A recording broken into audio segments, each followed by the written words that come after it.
ভারত সরকারের কাছে বাংলাদেশের বারবার অনুরোধ সত্ত্বেও সাবেক প্রধানমন্ত্রী শেখ হাসিনাকে এখনও ফেরত না দেওয়ায় নয়া দিল্লির ওপর ক্ষোভ বাড়ছে।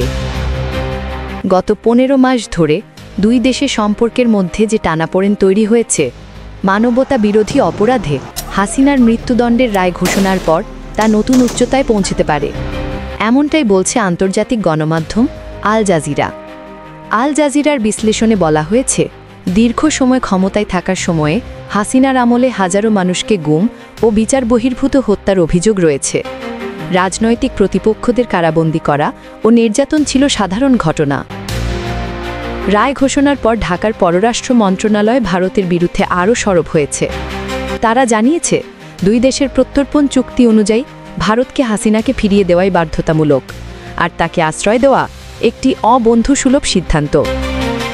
তবে ভারতের বিশেষজ্ঞরা বলছেন, প্রত্যর্পণ চুক্তিতে রাজনৈতিক ব্যক্তিত্বদের জন্য ব্যতিক্রমী ধারা রয়েছে। তাদের মতে, বাংলাদেশের হাসিনার বিচারকে রাজনৈতিক প্রতিশোধ হিসেবেই দেখছে দিল্লি। আরও বলা হচ্ছে, ঢাকায় বর্তমানে ভারত বিরোধী শক্তি ক্ষমতায় আছে, তাই হাসিনাকে হস্তান্তর করলে সেই শক্তিই বৈধতা পাবে। ভারতের পররাষ্ট্র মন্ত্রণালয় জানায়, তারা রায় সম্পর্কে অবগত, শান্তি, স্থিতিশীলতা ও গণতন্ত্রের পক্ষে বাংলাদেশের জনগণের স্বার্থ রক্ষায় কাজ করবে। তবে সম্পর্কের টানাপোড়েন সহজে কাটবে না, এমন মন্তব্য করেছেন রীনা চক্রবর্তী সহ কয়েকজন বিশ্লেষক।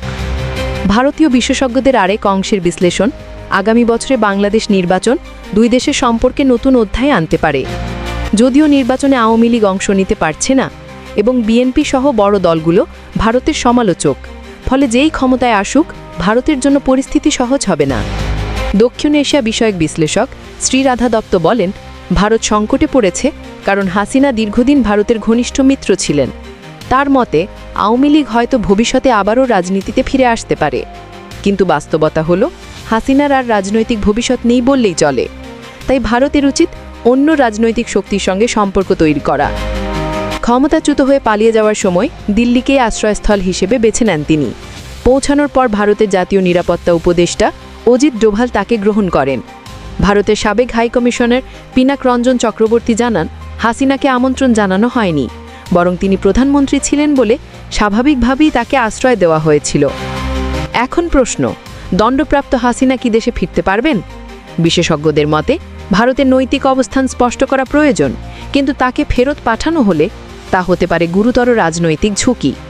ওয়াশিংটন ভিত্তিক বিশ্লেষক মাইকেল কুগেলম্যান বলেন, ভারতে হাসিনার উপস্থিতি দ্বিপাক্ষীয় সম্পর্কের কাটার মতো থাকলেও ভারত তার দীর্ঘদিনের মিত্রের প্রতি বিশ্বস্ততা প্রদর্শন করেছে। তার মতে, হাসিনার রাজনৈতিক প্রভাব এবং আওয়ামী লীগের ভবিষ্যৎ পুরোপুরি শেষ হয়ে যায়নি। দক্ষিণ এশিয়া পরিবার ভিত্তিক দলগুলো অনেক সময় কঠিন পরিস্থিতি জয় করে ফিরে আসে। সুমাইয়া শিমু, দিগন্ত বার্তা।